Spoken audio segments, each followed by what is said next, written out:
पहली कथा कहा जाता है कि एक समय द्वारका के राजमहल में भगवान कृष्ण ध्यान में लीन थे। उनके सामने हवा का एक तेज झोंका आया और उसी में प्रकट हुए पवन देव के पुत्र हनुमान ने कृष्ण को प्रणाम किया और बोले, प्रभु, मैंने सुना है आप श्री राम ही हैं, पर अब कृष्ण रूप में प्रकट हुए हैं। मेरा हृदय आपको राम रूप में देखना चाहता है।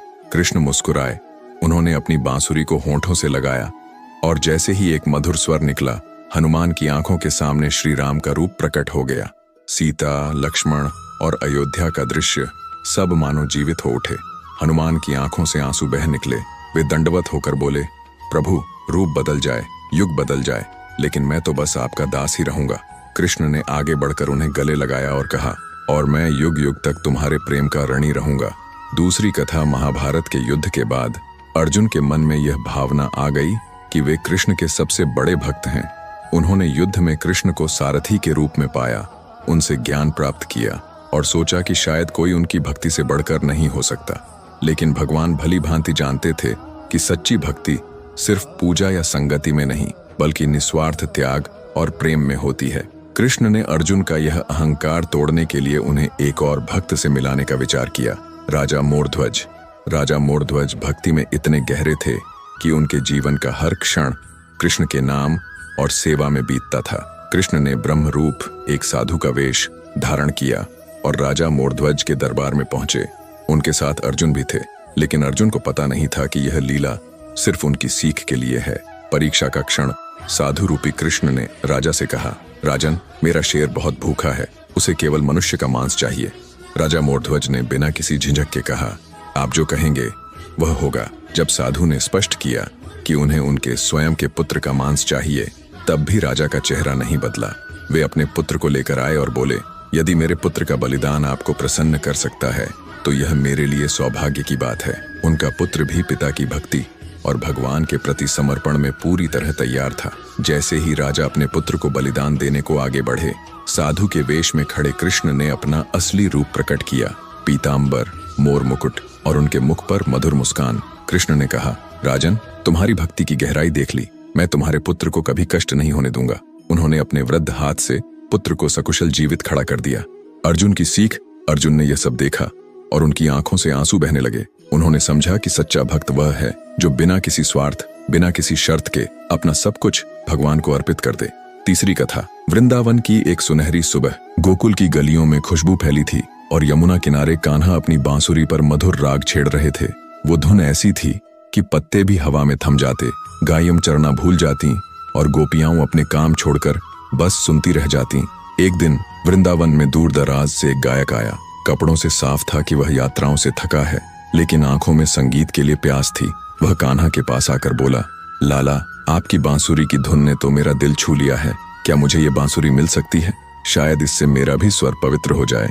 कृष्ण मुस्कुराए। उनकी मुस्कान में जैसे रहस्य छुपा हो। ले जाओ, अगर ये तुम्हारी है तो तुम्हारे पास रहेगी। गायक हैरान हुआ, लेकिन खुशी से बांसुरी लेकर चला गया। कृष्ण अगले दिन यमुना किनारे बैठे थे, लेकिन उनके होठों पर बांसुरी नहीं थी। गोपियां पूछने लगीं, लाला, आज राग क्यों नहीं सुनाते? कृष्ण बस मुस्कुरा देते, पर आंखों में हल्की सी खालीपन थी। दूसरी ओर वह गायक कई गांवों में बांसुरी बजाने की कोशिश कर रहा था, लेकिन उससे कोई स्वर नहीं निकल रहा था। जितना वह कोशिश करता, उतना ही सुर बेसुरा हो जाता।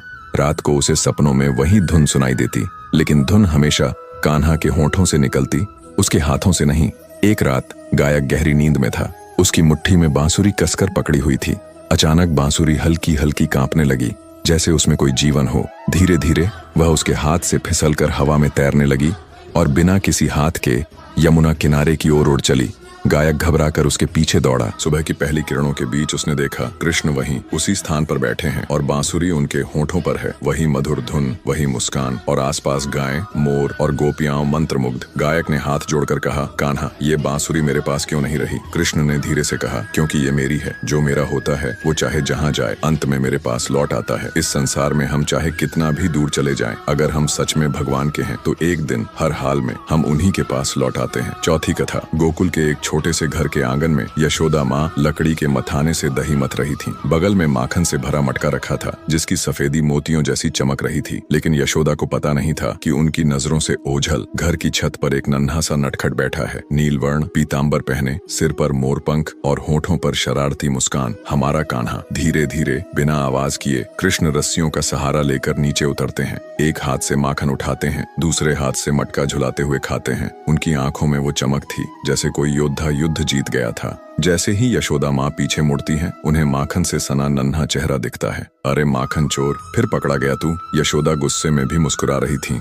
कृष्ण हंसते हुए भागते हैं, यशोदा उनके पीछे। गलियों में धूल उड़ रही थी, गायें और बछड़े इधर उधर हो रहे थे। बच्चे हंसते हुए माँ यशोदा जल्दी पकड़ो चिल्ला रहे थे। भागते भागते कृष्ण एक पुराने पीपल के पेड़ के नीचे जाकर रुकते हैं। वहाँ एक वृद्ध साधु बैठे थे, सफेद दाढ़ी, कांपते हाथ, आंखों में गहरी शांति।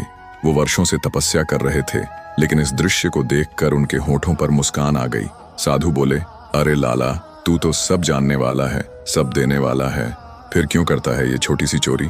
कृष्ण ने शरारती अंदाज में माखन का गोला हाथ में लिया, एक कौर साधु को दिया और हंसते हुए बोले, बाबा, मैं तो जगत को सब कुछ देता हूँ, लेकिन कभी कभी मैं चोरी इसलिए करता हूँ ताकि देख सकूं किसके दिल में मेरे लिए सच्चा प्रेम है। साधु की आंखों में आंसू भर आए। उन्होंने कांपते हाथों से माखन लिया और बोले, तो लाला, ये चोरी नहीं, ये तो मेरे दिल की परीक्षा थी। कृष्ण मुस्कुराए, उनका चेहरा जैसे स्वयं सूरज की तरह चमक रहा था। हाँ बाबा, भगवान वस्तु नहीं चुराते, वो तो प्रेम चुराते हैं। मूल संदेश, भगवान हमसे वस्तु नहीं, प्रेम चुराते हैं। 5वीं कथा।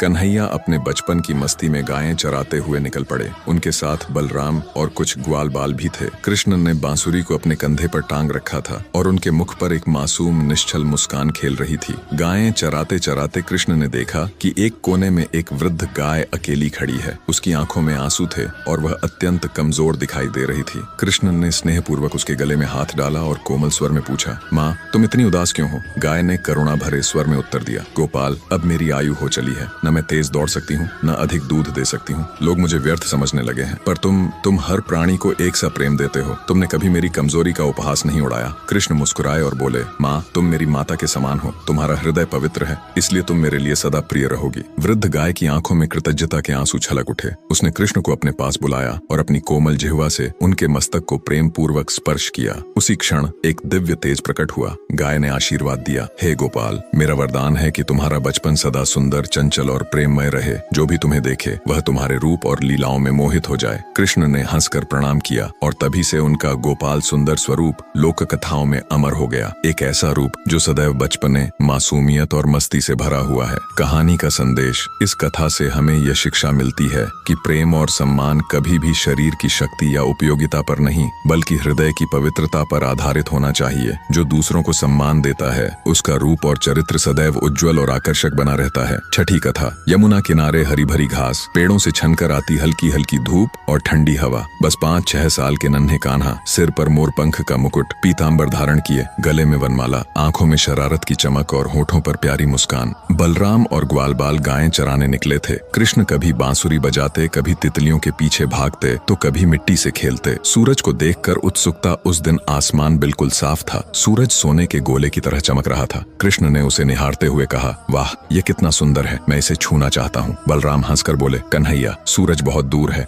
कोई उसे छू नहीं सकता। कृष्ण ने भोलेपन से कहा, मैं गोपाल हूँ, मुझे कोई नहीं रोक सकता। कृष्ण ने बांसुरी एक ओर रख दी, दोनों हाथ आसमान की तरफ उठाए और उछल उछल कर सूरज को पकड़ने की कोशिश करने लगे। उनके छोटे पैरों से मिट्टी उड़ रही थी, मोरपंख हिल रहा था, पीताम्बर हवा में लहरा रहा था। गांव के लोग दूर से यह नजारा देखकर मुस्कुरा रहे थे। कृष्ण की मासूम कोशिश देखकर सूर्यदेव प्रसन्न हो गए। वे स्वर्णिम प्रकाश के रूप में आकाश से उतरे और कृष्ण के सामने प्रकट हुए। सूर्यदेव बोले, हे वत्स, तुम्हारी मासूमियत और उत्साह ने मुझे यहाँ खींच लिया। मैं तुम्हें आशीर्वाद देता हूँ कि तुम्हारा तेज सदैव सूर्य के समान लोगों के हृदय में चमकेगा। कृष्ण मुस्कुराए, हाथ जोड़कर बोले, धन्यवाद सूर्यदेव, लेकिन क्या आप मेरी बांसुरी सुनेंगे? और फिर उन्होंने बांसुरी बजानी शुरू की, जिसके सुरों में मानो रोशनी भी नृत्य करने लगी। उस दिन के बाद लोग कहते थे, कृष्ण का रूप सूर्य की किरणों जैसा तेजस्वी है, लेकिन उनका हृदय चांदनी जैसा कोमल।